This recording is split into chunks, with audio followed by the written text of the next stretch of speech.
Welcome to South Mim Services, our latest salubrious location on our tour around the country following Norwich City. Another good day though, Pad. 2-1 win at Reading this evening, live on Sky, so hopefully plenty of you got to see it as well. And that's 7 unbeaten, a brilliant September. Everything has turned around completely since we went into that last international break, and 4 away wins in a row. Can you quite believe that, Mr. Davitt? No, not really, Mr. Freezer. It's it's almost getting to farcical proportions now for anybody who was, as I was sadly, at Villa, Millwall. And I know it's a different set of players largely and a set of coaching staff, but you still have the hangover of last season on the road. Norwich were, well, so they were light years from what we've seen from this group. As you said, there 4 away wins on the spin, all competitions. Records tumbling left, right and centre. You don't want to get too carried away with it, but every test that's getting put in front of them at the minute, they're meeting and they're passing, and that's a sign of a side who are going places. So it was funny actually, it just popped into my head. I think it was the morning of the Bristol City game when we did our morning show, and knowing that we had these 3 games this week, and I think we sort of tried to ascertain what would constitute a good points haul from those 3 games. You know, Bristol at home, informed Bristol at home, Borough away, and then, you know, finishing with today's sort of test at Reading, who were, as we all know, playoff finalists last year. And I think I recall sort of saying if they could get 6, and that was being very optimistic, out of 9, I would constitute that is a very impressive haul. So to come through those 3 games unbeaten, 7 points out of 9, no praise is too high for me at the minute, without, as I say, stressing, without wanting to get too carried away. Absolutely. If we get into the facts of the game to kick off with, then James Maddison, I mean, we all know that you're a big fan of him, Pad, being a Coventry lad, but that was a sensational free kick in that first half, wasn't it? And the Sky Sports Stato Twitter account tweeted that was the first goal from a direct free kick, scoring directly from the free kick in 99 matches for Norwich. So that shows you that we had to wait a little while for that, but just how good was that free kick? Oh yeah, it was just special. And again, okay, it wasn't a free kick in midweek at Middlesbrough, but the technique, the accuracy, the execution, you know, we've seen it now, and it's not a fluke because kind of know that the guy's got that in his locker, but as his manager, head coach said after the game, you know, the mark of a true quality player is to do that game in, game out, you know, not turn it on for 1 game and then go missing. And his all-round game again, really mature performance for a 20-year-old lad. Let's not forget who, I think before a ball was kicked this season, prior to Pritchard getting injured, maybe thought he might have to end up going out on loan again to get some game time. But no, make no mistake now, he is one of the first names on the team sheet, and good luck to the lad. You know, he's grasped his chance. That's what you want to see in a young player. Stick their chest out, think I'm good enough for this level and I'm going to show everybody. And boy, did he do that with that free kick. It's quite similar to the one he scored for Aberdeen, wasn't it? Just a bit more central, and the fact that Wes was sort of stood there as the dummy taker made it very difficult for Vita Minoni to predict what was about to happen, because it was so central, wasn't it? So, but to put it, you know, postage stamp, as they say, right in that top corner, I thought was really impressive. But more than that, I just thought his protection of the ball was really impressive, and you could almost say that he's actually keeping Wes out of his preferred position, because, you know, that wasn't Wes's best performance tonight, and we all know that he doesn't really suit playing on the right. But at the moment, I think I'd have Maddison playing in that 10 role ahead of Wes. You have to, because he's basically, let's not forget the second goal, the winner, Cameron Drome, that was a Maddison corner, so he's got a goal and he's got an assist. If you get an end product to that degree from you know, your creative man in the hole, number 10 type player, very difficult for anybody then, whether it's Wes, whether it would be a fit Naismith. Pritchard's a different kettle of fish because he's obviously been well out of it all season, but really he is the man in possession. He's got the shirt, and if he keeps performing to that high level, then Wes isn't going to be playing central anytime soon, really. And what I thought also with Maddison was noticeable tonight, the message is getting around the league now, because you can see Van den Berg, he tried to put a reducer in on him within about 2 minutes. really left his mark on him, and then he eventually got booked when he, again, fairly crudely sort of hacked down Maddison in the second half. You know, opposition teams will swiftly realise, with the amount of scouting and data analysis that goes in now, that he is a key man you have to stop if you want to stop Norwich City. And fair play, the character of the lad as well, because he took some serious lumps there, and he was still willing to get up and go again, and obviously brought off eventually. But yeah, at the minute, massive bonus for Norwich, I think. Did Daniel Farke sort of know too much about the injury? Did he suggest how long he might be out? Yeah, no, I think it was with him. It was more of a knock, really, and I think at that point they were looking to get the Marley, Watkins, and the Yannick Wiltschuts into the game. Finished with an ice pack on his ankle, didn't he? Paul Chesterton, our photographer, as I'm sure you're aware, got some photos of them going over to the fans at the end of the game, and that was quite a sizable ice pack, wasn't it? Was it? I didn't actually see the pictures, mate, to be honest. Yeah, but I mean, he did look like he'd been in the wars, and also Josh Murphy as well. You know, we'll get onto him probably, but injury-wise, from what Farke said initially after the game, foot injury, not sure of the extent of the damage, but clearly you've got 2 weeks now to rest up, and I don't think that to me looked like a precaution as well, because he was able to walk unaided to the sideline. So, but foot rather than, it looked like hamstring to me initially, because he was very gingerly on one leg,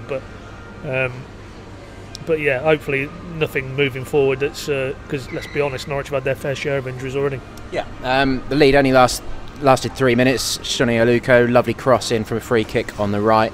Liam Moore, good header. I thought Angus Gunn got himself in a little bit of a muddle, sort of caught in no man's land. Didn't do brilliantly, but like I say, it was a very good cross. Cameron Jerome sort of lost more.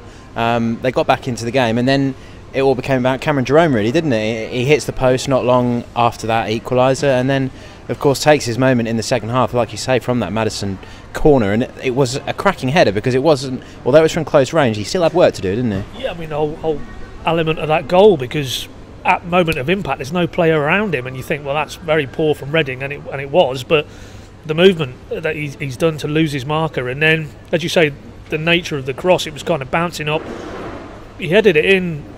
You know, it wasn't a stooping header, was it? So, as you say, the degree of difficulty, it wasn't the easiest chance, and he put it away with aplomb. And as Farke said after the game, for his performances of late, Middlesbrough was outstanding. I thought he deserves a championship goal. That's his first of the season, because he's been very integral, I think, to these recent performances. And let's be honest, you know, if Oliveira had been fit and firing the season, the way he'd started the season, I'm not sure Jerome would have got a look in. So, in terms of the overall picture, that is great. I'm sure that's great for Farke that, you know, okay, Oliveira isn't really physically able to do it at the minute, but you throw Jerome in, and whether it's what he does outside the box or if he's now starting to add a few goals to his game, great problems to have the other side of the break when you'd hope Oliveira is fully fit and ready for selection. Yeah, a fine goal, and Angus Gunn sort of dealt with plenty of late pressure later on. No massive scares really. Reading really were lacking a pivot up front, or a key man up front, weren't they? You know, they're obviously missing Jan Kermigan at the moment. To come back onto Josh Murphy then, clearly dipped out of things on Tuesday by Daniel, because he talked about unprofessional preparation for the game, hadn't he? And then we had Tim Closer talking about how Josh had fallen out of the boat, and they're getting him back in the boat. So he gave him that chance to get straight back into the team. And I did the player watch on him tonight, which you can have a look at PinkUn.com, and also talking about Cameron Jerome. Michael spoke to Cameron after the game, so there's an interview of him already up there as well. But I thought Josh was showing plenty of intent. He looked like he wanted to make an impression tonight, but things didn't quite come off for him. But I would also add that both goals he was involved in the build-up to them. The first one, he played Jerome into the box, ball recycled, Maddison is taken down on the edge of the area, then scores the free kick. And it was Josh also who played Husband with a lovely weighted ball. Husband won the corner, which Maddison then set up Jerome from. So I got a few comments on Twitter from people who'd obviously been watching on telly saying that they thought it was quite an average performance again from Josh. Do you think that's maybe a little bit harsh, or do you think this is just maybe that first step in his rehabilitation? Well, yeah, I think that's a fair comment. You know, it'll take more than one committed performance, but I think it's a touch harsh to say it was average. I think that's kind of where we are with Josh at the minute, in the sense that we know what he can produce. We know he has the talent. We've seen it in glimpses, and when you know that's in a player, it's natural. Then, if I guess supporters, media, you want to see that on a regular basis, don't you? But yes, he's still young. The nature of the position he plays as well. It's a high tariff. It's not always going to come off what you're trying to do. You're trying to be creative, but I thought there was enough good signs there tonight within the overall team ethic. I mean, he had a couple of decent shots, which on another night maybe go in. But the actual major thing that impressed me was clearly, as his head coach said, the reason he's come back so soon after Middlesbrough, because in Farke's words, that the penny has dropped, and that he does realise he needs to knuckle down and he needs to basically show that work ethic and that commitment every minute of every game that he plays. And there was an incident in the first half where he literally haired it back, top speed, sliding block, when Husband had sort of got a bit overloaded with the Luca, I think it was, and it was deep in the Norwich's left back area, and that to me was a positive sign, because by his own admission, he spoke to us there a week or two back, that's the side of his game he still needs to work at, and it's all right being a talent with the ball, but I'm afraid where Norwich are striving to go now, they need both aspects of it, and you saw that with Marley Watkins at Middlesbrough, you saw it with Yannick Wiltshire. It's not only what you do with the ball, it's what you do without it, and he'll have had a shock these last few days, I'm sure. He won't have experienced this in his professional career, in the nature of A, not being picked for Borough, and then B, Farke was very open, and explained exactly why the guy had been dropped, but he's clearly took it on board and apologised to the group, as Farke told us on Friday, and he's played today like a man who's keen to make a point. So moving forward, if he sees it as the lesson it needs to be, then we might see a better Josh Murphy moving forward. But as I say, it's no good now slipping back the other side of the international break, and you're then starting to question his work ethic or his professionalism again. So only he, as Farke said, I mean, basically they will do everything to take him to the door, but he has to walk through it if he wants to become the player we all hope he potentially could be. Yeah, still trying to find that balance, isn't he? And just finally, Marley Watkins sent off in injury time after he came on for Josh Murphy fairly early in the second half. I thought it was a nailed-on red card, to be honest. Silly challenge, not the worst challenge in the world, but certainly one that didn't need to be made. What was sort of Daniel's reading of it? Had he had a chance to sort of sit back? He hadn't at that point, no, when he came through to do his media commitments. He'd spoken to the ref. The ref said it was, quote, a very tough challenge, and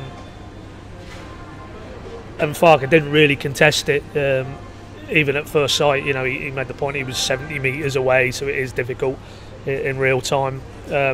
He was more upset, I think, that Reading by that stage hadn't had a man sent off. There was two incidents very close together just before that last 10-15 minutes where two lads were already on yellows, committed fouls that I think on another day they would have been getting yellows, and 2 yellows equates to a red, doesn't it? So he felt in general there was a bit of inconsistency with the officiating tonight, but I don't think, as you rightly say, Dave, when he sees it back, I think Marley's already taken to social media and made it clear that it was a very silly, unnecessary challenge, and I think that's probably fair and accurate, and as a result he'll miss one game on the resumption.